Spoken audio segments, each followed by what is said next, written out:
Guys, ang tip natin ngayon, reversible shoulder bag. Baliktaran siya para siya malinis kabila at saka kabila. Ang ano nito, blue at saka black ang ginagamit natin.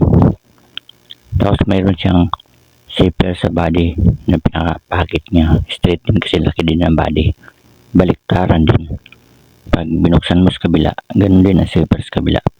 Tapos pwede mo rin kunin yung laman sa loob galing. Pwede rin sa labas galing. Tapos yung pinaka-side nito nilagyan natin ng foam para tumatayo. Yan, yun lang. Yan. Tapos binabalot natin siya para malinis kasi baliktaran eh. Yan. Ang pinaka-finish nito 8 inches by 14 and a half by 4. Yung pinaka-side nyo 4 inches.